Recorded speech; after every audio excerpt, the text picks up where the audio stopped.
Om Shri Ganeshaya Namaha. Om Shri Matre Namaha. Ya Maya Madhukaita Pramadini, Ya Mahishunulini, Ya Dhum Rekshna Chandamundamadini, Ya Rakta Bijashini, Ya Sa Shumbana Shumbad Dadbhadarani, Ya Siddha Lakshmi Para, Sa Chandi Navakodi Mutisagida, Mambadi Visveshwari. Om Aham Padarthaya Shivaya Paramatmane Namaha.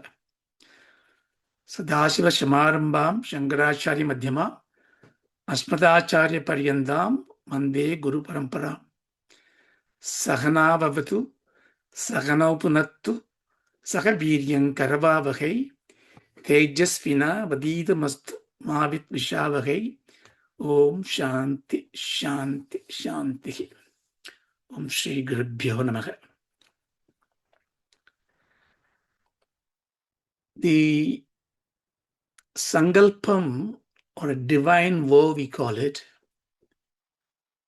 to spend our time in contemplating, listening, reading, reciting, teaching Shastric knowledge, especially a text like Soundaryalahari, is a great fortune. It doesn't happen just like that. It is a divine will that some of us are interested to know about it, to understand deeper about it. So that way, all our pranams to the gurus and the divine forces that give us this grace. Soundaryalahari is one of the greatest texts of Bhagavan Shankara. Bhagavan Shankara, as we all know, the Bhashyakara, Bhagavad Pada, Jagat Guru, is Sakshat Parameshwara Avatar. Otherwise, it is humanly impossible to do what he has done. A great irony, because in one sense, we will see him as the beacon of the Advaita, but he is also the Shanmada Sthavana. He condoned the illegal practices of Tantric, but he established the Tantric Agamas. He challenged the Saguna Brahma Upasana, but he wrote excellent sutras on Saguna Brahma Upasana. It is not a contradiction, it is the compassion of Paramacharya or the Guru. So he has given us the intellectual pursuit which fills your head with reasoning and to take the spiritual path. Equally, with the lovely stostras, with the poetic brilliance, to fill your heart with pure love. So either way, Bhagavan is Jaganmata himself. And his writing on Soundaryalahari is something which is at the top of the list. So it is very, very fortunate that we talk about it. And I am totally nervous to discuss this. I have given a few talks on many subjects, but this is a subject which is very carefully one should approach. It's like a surgical knife. You can harm it if you don't understand it well. So I put my head on the divine feet of the gurus. So whatever little I know, I share with you. So today is to be a preamble, because the approaching Soundaryalahari, you see, you may all know reciting the Soundaryalahari, you may sing very well. That is fine, excellent, you should do that. We don't need to know the saptarthas for all the slokas, not necessary all the time. But at least sometimes it is important to contemplate on what is contained in the words. Only when we do that, this ritual of the karma of doing puja becomes upasana. Upasana, it's a supreme seat that you take because you are indwelling in a contemplation of the divine you are worshipping. That contemplation sometimes requires unraveling the meaning of it. But this is not uncommon. See, in even the simplistic of slokas, the acharyas, the rishis have put in a little knot for you to stumble upon. Then you open it up,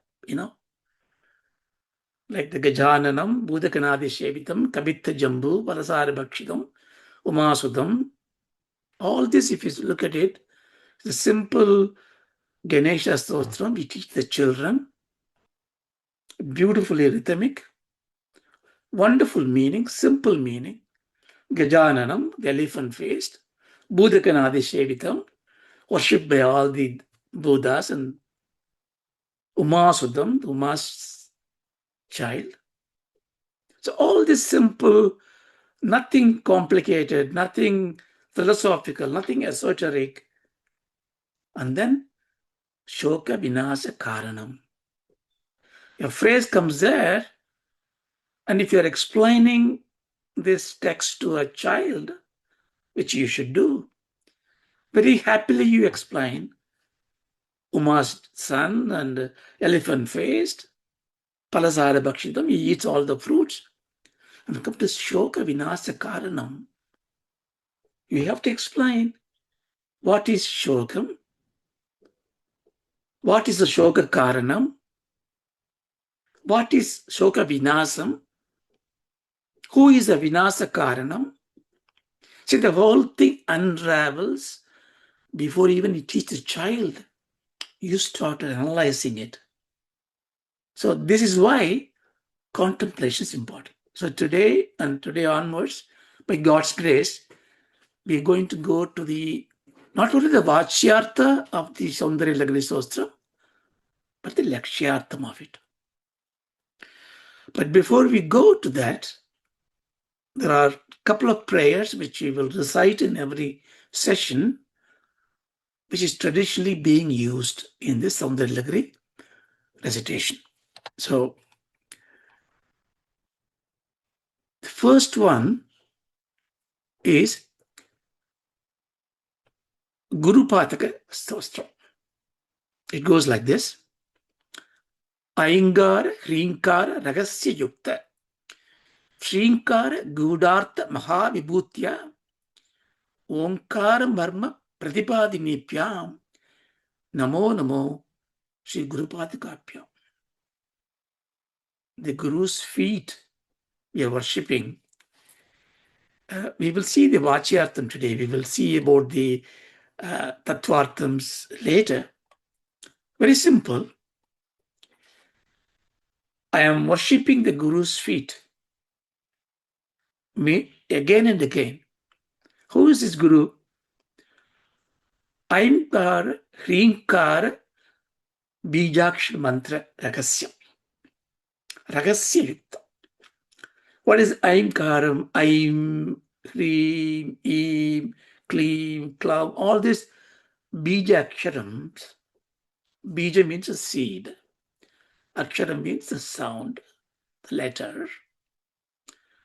What can you see from a seed? A seed contains the tree inside, but you can't see the tree.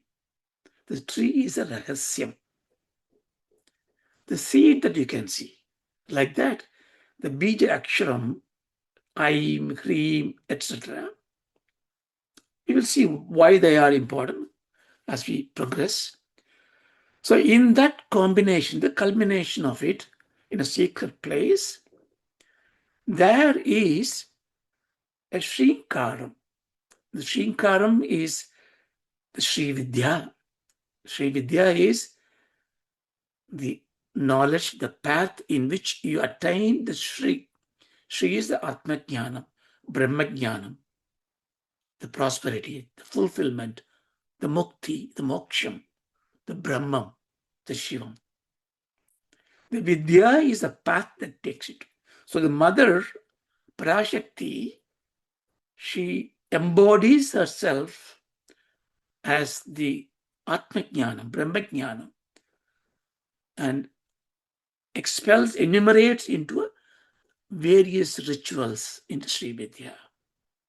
So the Srinakar or the Sri Puram, we call it, the Sri Chakram. What about that? Is it the worship to that? No. The Shrinkara Gudartha Mahavibhutya. Guda means very secret. In the Sri Chakram, who is residing, dwelling, the Jagannatha, she is the Omkara Marma. She is the Shrinkaram, all this Bijaksharam, becomes one with the Pranavam, the Omkara. The Omkara means Parabrahman himself. See, Mahashakti is the Omkari, the Parabrahman.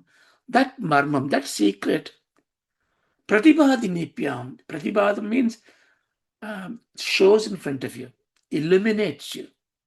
Who is doing that? The Guru. Namo Nama Shri Guru Padukapyam. I worship the Guru's feet. Not only the feet, the chapel, the sandal that carries this Guru. I adore that. Because without Guru Kripa, we can't achieve that. We will go more about this mantra, this loga later. So the next one is about the Sri Chakram. It goes like this. Bindu, Trikona, Vasukona, Dasara Yugma, Manvashra Nagatala, Samyuda Chodasaram, Vrittatrayam cha, Tarani Sadanatrayam cha, Sri Chakrameda, Tudidam Paradevadaya. So here, the Sri Chakram is described. It is very difficult now to explain it at this stage. We are going to see that later. Vachyartham is Bindu, the round orb in which the Parabrahman is seated. And it is seated enclosed by the Sri Chakram, which contains Trikonam, that means the triangles.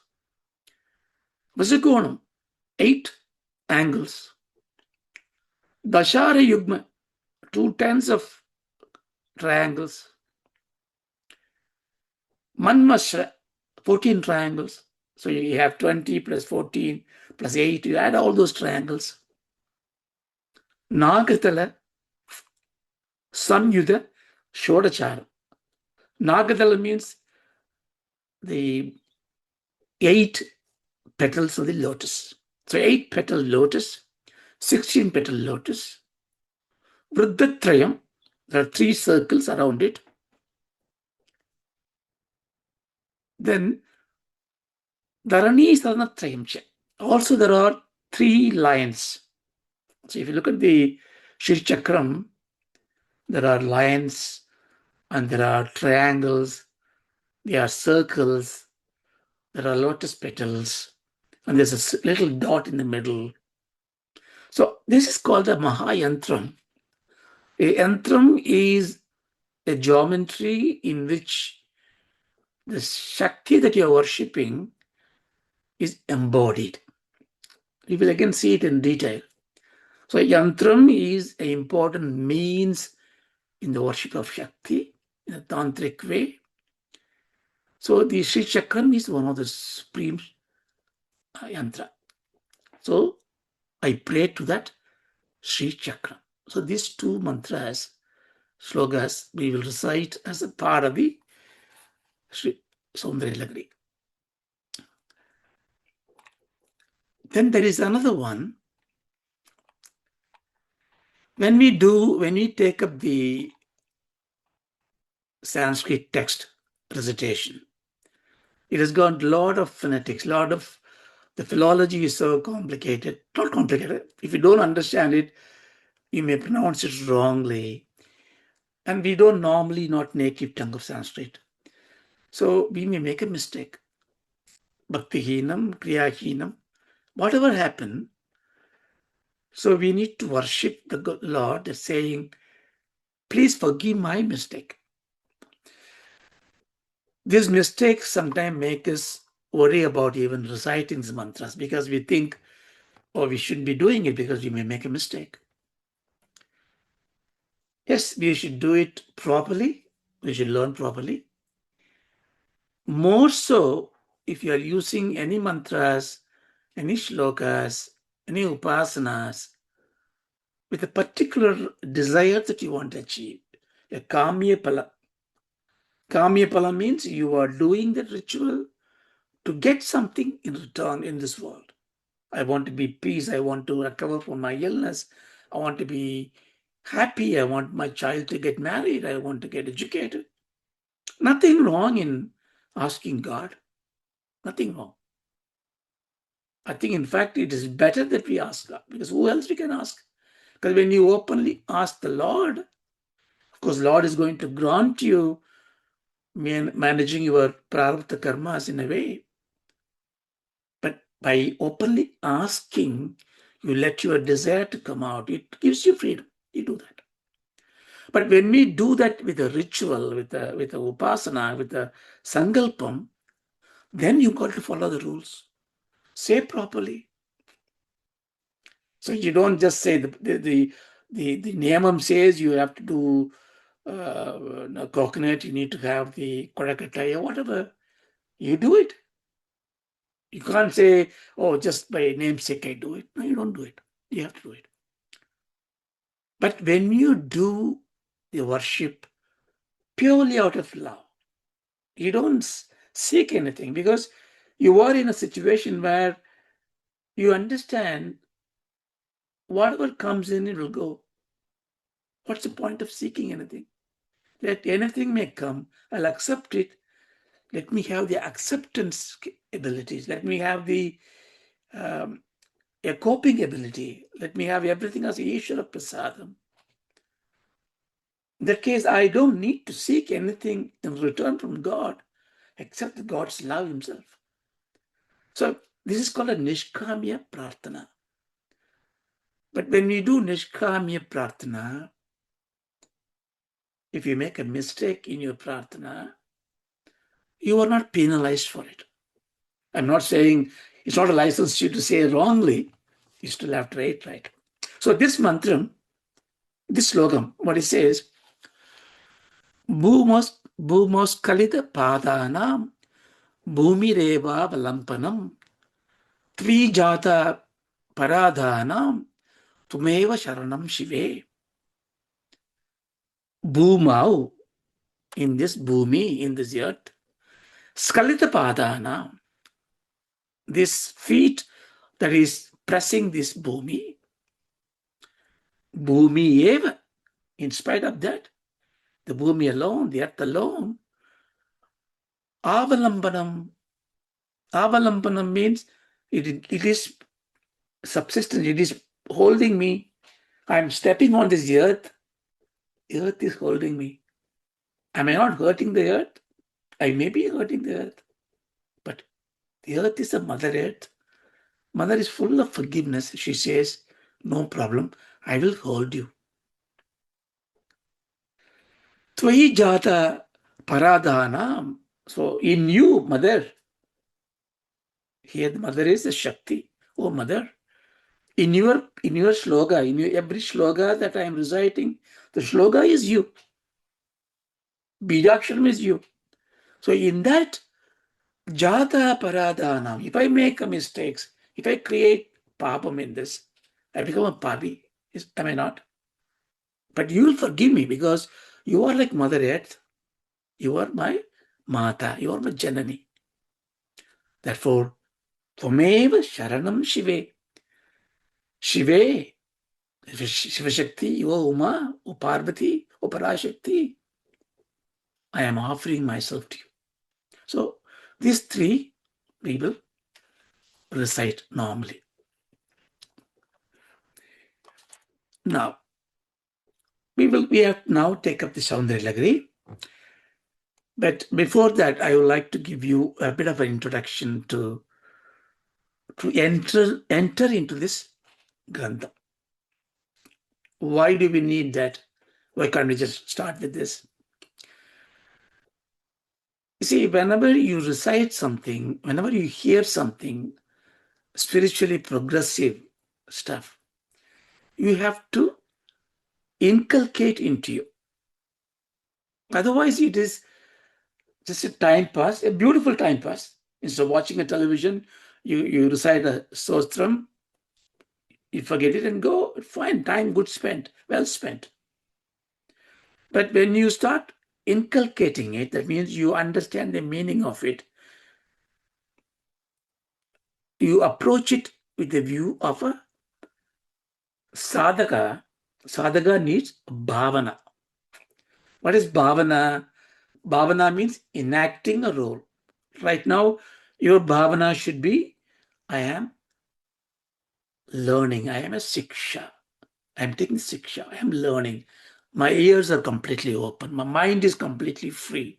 Savadhan, samadhan. I am listening to that. That bhavana. That bhavana gives you that. And when you recite it, you recite as a sadhaka, like that. Soundaryalahari is important to be a bhavana because this shloka is both a upasana mantra as well as a tattvartha bodhaka.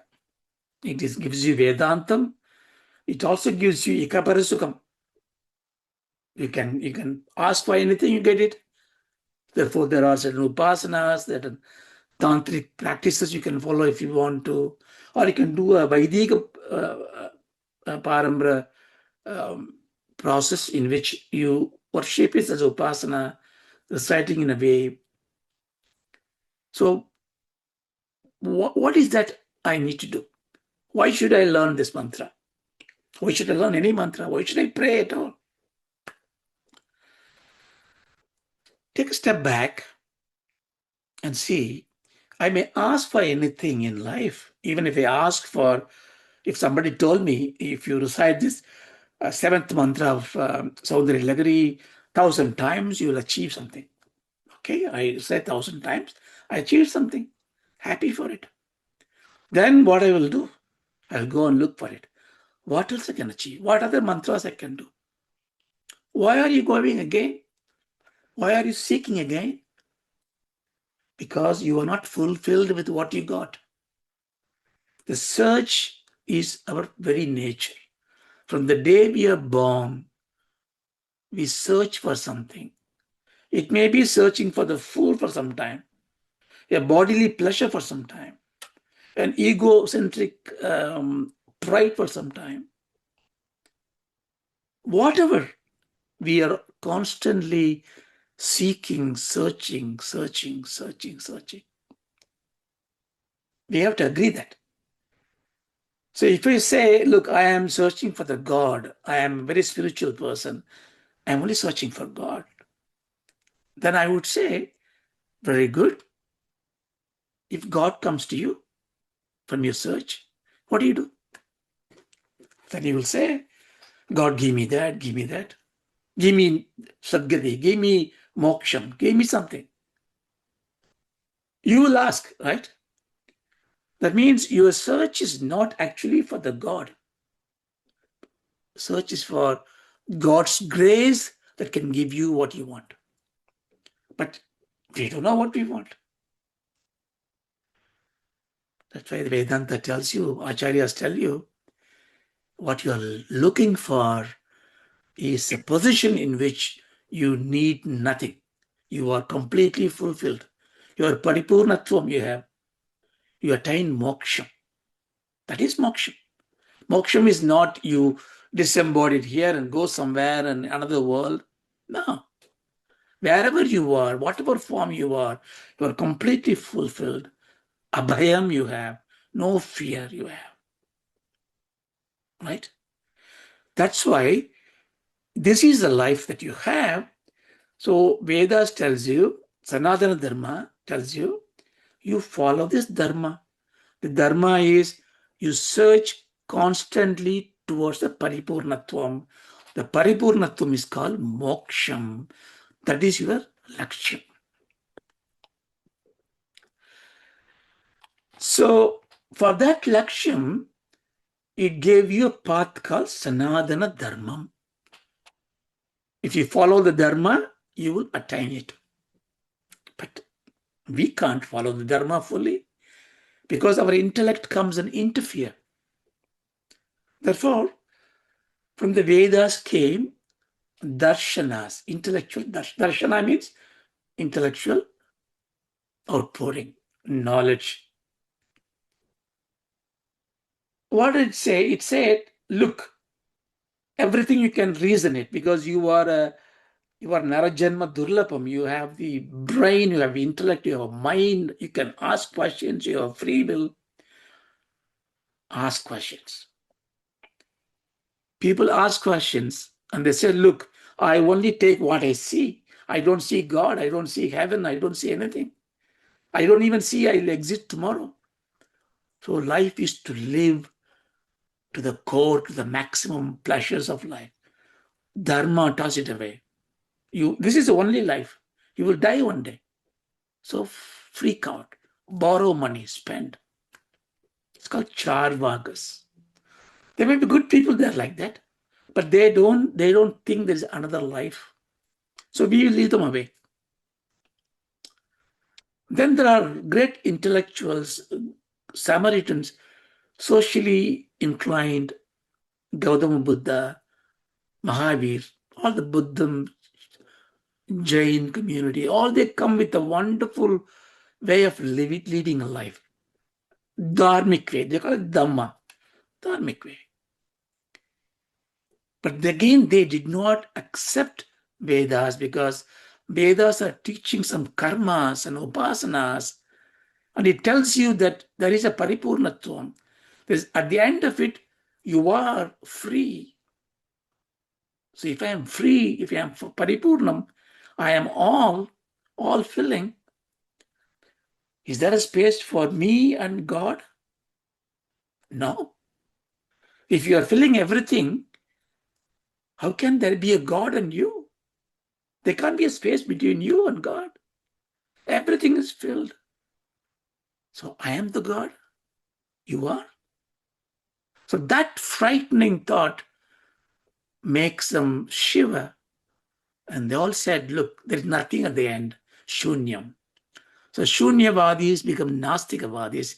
They didn't accept existence. Asti in Sanskrit means existence.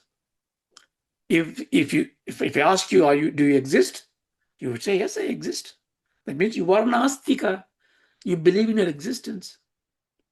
You may say, Raja, wait, I may exist today, but after 100 years, I may die. I may not exist. Veda tells you, no, you still exist. You always exist. What may not exist is the body that you have now.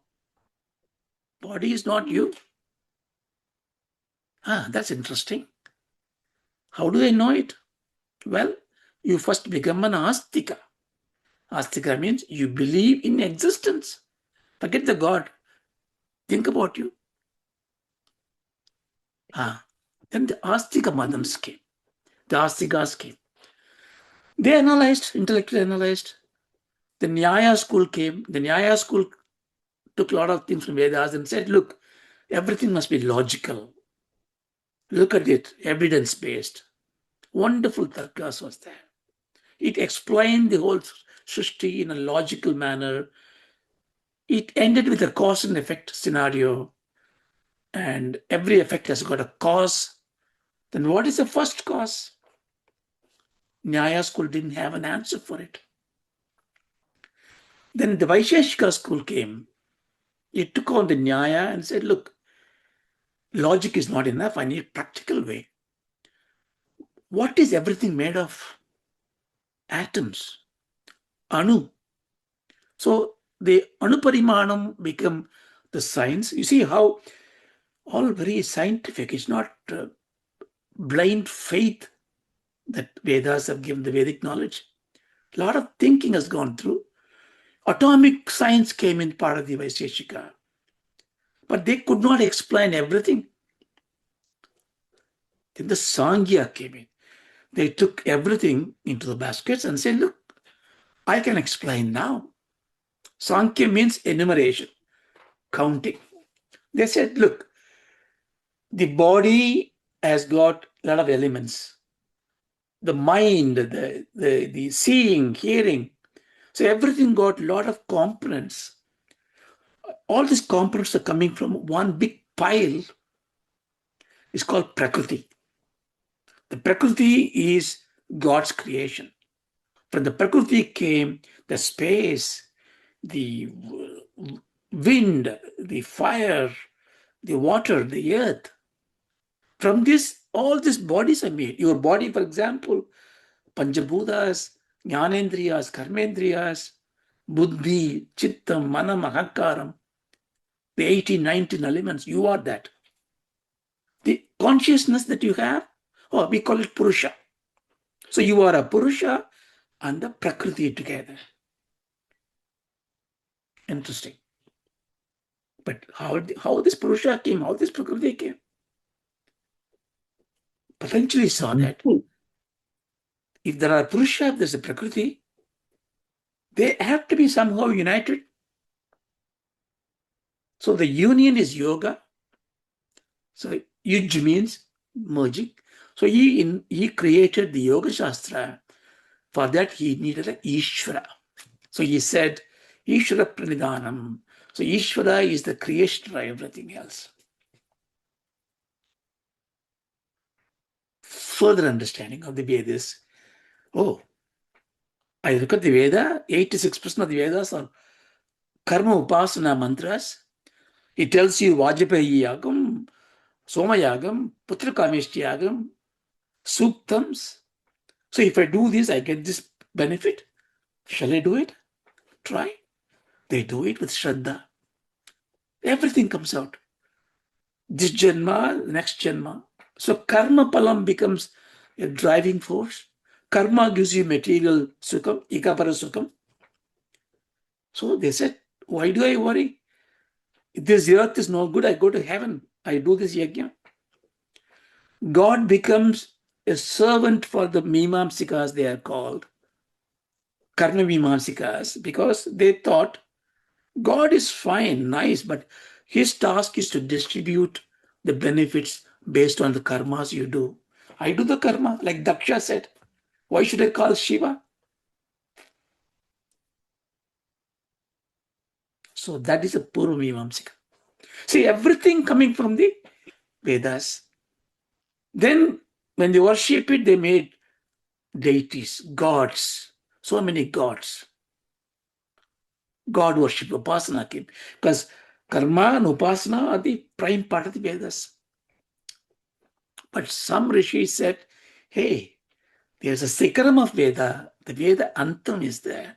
Vedanta, it is there in everywhere. It tells you all this that you do, all the karma you do, all the upasanas you do, to live happily. Ikaparasukam. Enjoy it. But at some stage to realize the cycle of birth and death is not I want to be one with the nature, one with the Parabrahma. That seeking is called spiritual seeking, Atmajnana Parivartan. For that, you need to do Vedantam. And the Vedantam said, Advaitam, for example, say, Advaitam is the truth. Advaitam is the most ordinary knowledge. I say ordinary with a lot of respect, a venerable way I'm saying, because truth is ordinary, right? Truth is simple, truth is ordinary. Extraordinary things are all this decoration we do. So Advaitam is simple, says all are the same. You are the same as the God. Then we have Dvaitam, Visishtadvaitam, like that. So this is the intellectual, spiritual part. But to even question that, even to argue, or even to learn that Vedantic pursuit, you and I are not ready for it because our mind is not pure, our intellect is not steadfast. So I like to learn that. What do I do? Well, in that case, go up and clean up your body and mind. How do I do that? I will create this religion for you, a madam. A madam is a pathway, like a river goes to the sea. Sanatana Dharma is the ocean. The madam or samayas are the rivers that came from the ocean and going back to this thing. So there are innumerable number of madams there. Our Bhagavad Padal came and he consolidated them into 6 parts. Saivam, Vaishnavam, Ganapatyam, Kaumaram, Sauram, and Saktam. Shaivam is the Shiva, is the predominant deity, Vaishnavam Vishnu, Ganapatyam Ganapati, Kaumaram Murugan, Kumaran, Sauryam Suryan, Shaktam. So where is Rama? Where is Anjaneya? Where is... you can put in anything you want.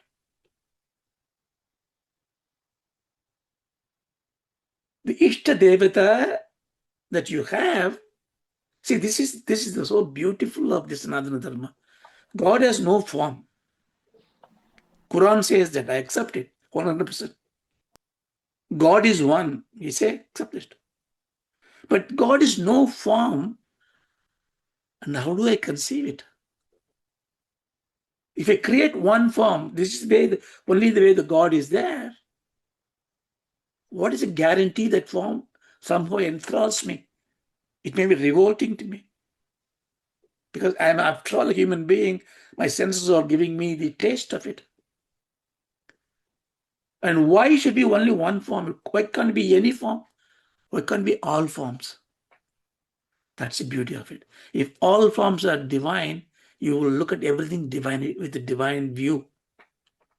That's why Sanatana Bhasa said, go ahead. You want to worship a cow, a snake, a monkey, a mountain, a tree, a black idol, a beautiful idol, some of the tongues out, 10 hands, big eyes. You can choose anything you want. This Ishta Devata can be... This is where I think the reason I'm giving you all this, because when you come to Soundaryalahari, or even you take any of the Puranas, if you take a Shiva Puranam, Vishnu will be worshipping Shiva. Take a Vishnu Puranam, Shiva will be worshipping Vishnu.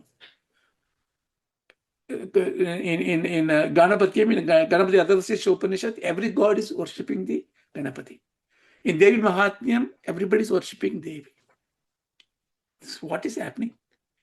So if you have a very fixed idea about the form that is there as the ultimate, you are mistaken. The form is chose. You created the form. You created this Lord because that is making you conducive for the prayer. But the Mahashakti, the Brahma Shakti, which we are going to learn, it transcends everything. She alone comes into every form. So Shaktam is one school of thought, a Samayam. Samayam is a better word than Madam. Samayam, in which Shakti is the main worship. So that is where we are going to, Shaktam is Shakti, worship is Shaktam. But all the Shaktas say, all worshippers are Shaktas. You know why? Because in every form you worship, what are you worshipping? You are worshipping a power, is it not? If you don't have the power, you don't even like yourself, is it not? People like power. Oh, I am powerless. I don't have any power. So you don't even respect yourself. You're going to shock in the first sloka. Bhagavan is going to call Shivam as powerless, can't even move without Shakti, because Shakti is what gives you that. So if you're worshipping any god, therefore, you're worshipping because that god has got this Shakti. Vinayakar, Vigna Vinayakar, because he can remove all this. How does he remove? With his power to remove. What is his power? Shakti. I worship Rama. Why? Rama annihilates bad thoughts. How? With his bow, the power of bow, Shakti. So therefore, any god you worship is Shakti worship only. So Shaktam is that. But Shaktam as a tradition has got three important schools. Kaula or Kula is also called Vamachara. Achara means the discipline. Vama means the north part. Vamachara means the northern part. They are very Bahya Upasana. Everything is external to them. And they take this view, look, God made me. God made the liquor. God made me tobacco. God made me men and women. So what's wrong in having a sex, having a drink, having this?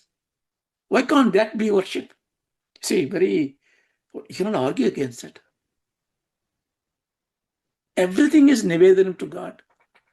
Either you have to be an absolute jnani to be in there, or a child in that, because anything in between, that path is very dangerous, because these sadhanas become intoxicating to you. But there are also great tantras. There are 64 tantras they have. But their laksham is happiness here and hereinafter. The Samayacharam or Dakshinacharam is what is in the south side. Here, Advaita Anubhuti is sought. It's about Vedantic view, Vedic view. The Samayam also means Sahamaya Upasana. Sahamayam means all are equal. I think in that one sense, I think Tantric way is different from Vedic way, because in Vedic way, there are some qualifications to do certain things. In Tantric is open to all. I say Tantric because Shaktam contains mantras, yantras, tantras, devatas, mudras, nyasas, upasana, yoga, panchasamiksha, shatchakra upasana. So many things are there. But these are all very well organized rituals for that. So you can see in our pursuit, in our learning, in our contemplation, we will not dwell deeper into any of those Shakta Parampara, Shaktagama methods of doing, because first of all, I have no qualification to talk about that. So I cannot say anything about it. And there are lots of texts, lots of books out there you can do. And if you are taking the upasana, you take a very ritualistic way, as the lectures dictate, you have to take an appropriate guru, take from him and follow that. All the very best to you on that. But we will be looking at it in the Tattvartham, Vedanta Anubhuti is what we are seeking for. And wherever needed, I will give some pointers to the upasanas, where it goes and what it says and all that. So I think I only connected 40 minutes, so I think I will stop it today. So what I would like to do, we have just have a preamble. The preamble, you are given the information that we are going to have a bhavana of a jignasu, a mumukshu who is seeking liberation from everything. Don't be afraid. Liberation is not that you're going to be a sannyasi. Liberation from the bondage, liberation from the ordeals, entanglement in this life, freedom. Therefore, you are going to do the tattvartham of everything. So with that bhavam, you will go into the Soundaryalahari text. I will give you some text, some information about what is Soundaryalahari, how did Bhagavan wrote this one, and what are the great acharyas given bhashyams, and we'll pray pranams to them, and we go into the first verse in the next class. Once we got the first few verses go through and we got the rhythm of it, then we can focus on the verse itself. We can cover 2 verses in a class and we see how it goes. But I think the first 2 or 3 verses, I think we take a little bit slowly and then we take it from there. Om Sakana Bhavatu Sahanavavatu Sahanau Punattu Sahanau Punaktu Sakaviryan Karavavahai Sahaviryam Karavavahai Tejasvina Vadidamastu Tejasvinavadhitamastu Ma Vitvishavahai. Mavidvishavahe Om Shanti Shanti Shanti. Om Shanti Shanti Shanti Hari Om Tasyate. Sate Hari Om. Thank you so much. Thank you so much. Bye. Thank you.